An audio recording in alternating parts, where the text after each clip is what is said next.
नमस्कार दोस्तों, संत रामपाल जी महाराज जी का मानना है कि मुसलमान धर्म के धर्म गुरु मांस खाने की वकालत करते हैं। ऐसा दावा संत रामपाल जी महाराज जी का है। तो आज हम इसी टॉपिक पर बात करेंगे और आपको ये भी बताएंगे कि क्या हमें मांस खाना चाहिए या नहीं, क्या उस अल्लाह या खुदा का आदेश है कि हम मांस खाएं। तो आज हम इन्हीं प्रश्नों पर बात करेंगे और आपको वास्तविकता से परिचित कराएंगे कि आखिर में सच्चाई क्या है। तो हम पहले बात कर लेते हैं संत रामपाल जी महाराज जी के उस दावे का, जिसमें संत रामपाल जी महाराज जी दावा कर रहे हैं कि मुसलमान धर्म के धर्म गुरु मांस खाने की वकालत करते हैं। पहले आपको संत रामपाल जी महाराज जी का वो वीडियो क्लिप दिखाते हैं जिसके अंदर संत रामपाल जी वो दावा कर रहे हैं। वकालत करते हैं मुसलमान धर्म के प्रवक्ता, मांस खाने की वकालत करते हैं। क्योंकि देखो, अगर कुरान शरीफ में या किसी पुराण में, वेदों में और गीता में मांस खाने का कहीं प्रावधान नहीं है। यदि किसी पुराण में और यदि किसी कुरान में और यदि फिर बाइबल में, इससे आगे जहां परमात्मा ने, उस अल्लाह अकबर ने, समर्थ भगवान ने 6 दिन में सृष्टि रची, 7वें दिन वो तो तख्त पर बैठ गया जाकर विधान बता के कि किसी ने भी मांस नहीं खाना है, ये खाने की वस्तुएं तुम्हें हलाल हैं, बाकी सब हराम है।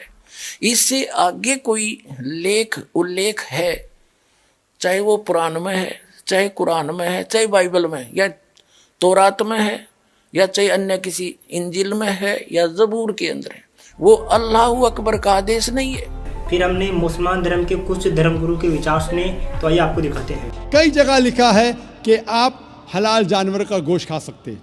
जब कुरान मजीद में हमारे खालिक, हमारा रब, हमारा अल्लाह सुब्हाना व तआला परमिशन देता है, तो हम क्यों ना खाएं। मोहम्मद के साथी सब कुछ खाएंगे,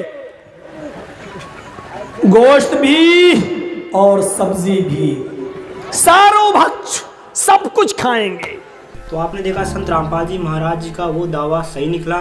तो आइए अब ये जानना ज़्यादा जरूरी है कि क्या वो अल्लाह या खुदा मांस खाने की इजाज़त देता है या नहीं। तो आइए आपको प्रमाण के साथ बताते हैं कि क्या मुसलमान धर्म के लोगों को या किसी भी धर्म के लोगों को मांस खाना चाहिए या नहीं। तो आइए आपको सुनाते हैं संत रामपाल जी महाराज जी के विचार। वकालत करते हैं मुसलमान धर्म के प्रवक्ता, मांस खाने की वकालत करते हैं।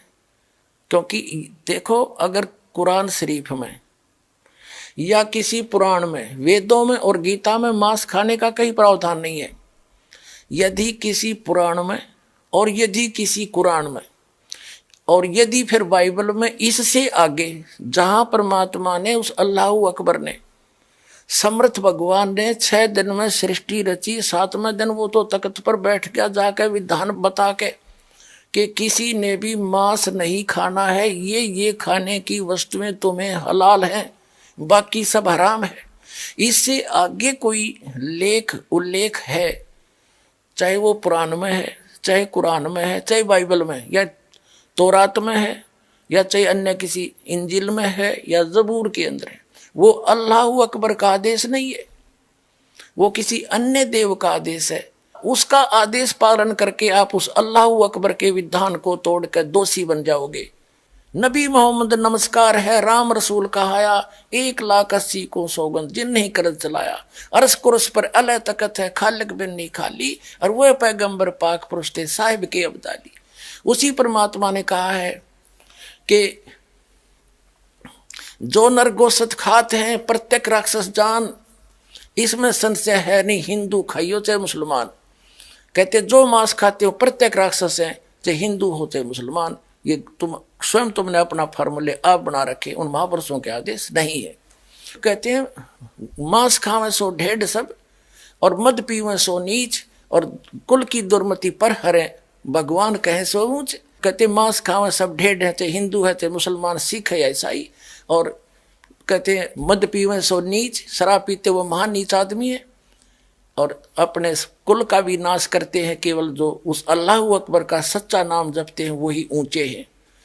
समझदार को संकेत बहुत होता। अब आप जी को दिखाया है परमात्मा नर आकार है, 6 शरीर है, 6 दिन में सृष्टि रची, और परमात्मा ने 6ठे दिन मनुष्य को अपने जैसा, अपने अनुरूप, अपने शरीर जैसा, अपनी सूरत जैसा उत्पन्न किया, नर और नारी करके।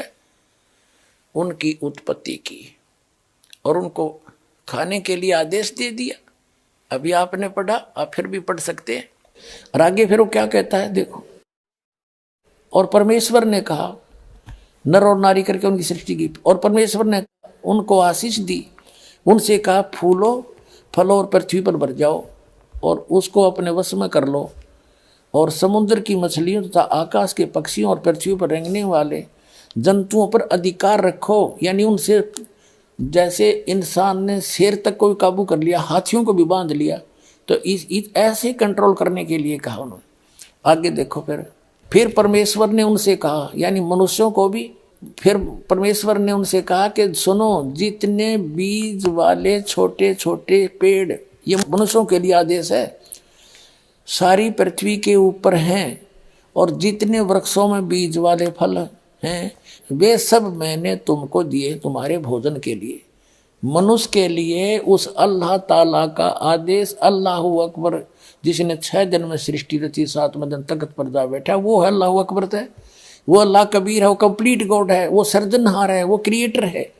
उस क्रिएटर का आदेश नहीं है मांस खाने का मनुष्य को, ये पशु पक्षियों को भी नहीं है। आगे देखो,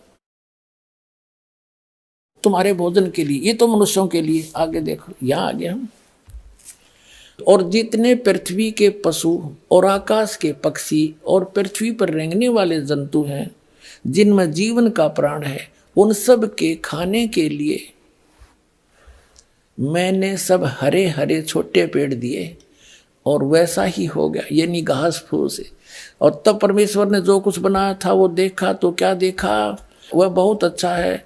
तथा सांझ हुई, फिर भोर हुआ, इस प्रकार ये 6वां दिन हो गया। अब 7वां दिन, यूं आकाश और पृथ्वी और उनकी सारी सेना का बनाना समाप्त हो गया, और परमेश्वर ने अपना काम जिसे वह करता था 7वें दिन समाप्त किया, और उसने अपने किए हुए सारे काम से 7वें दिन विश्राम किया।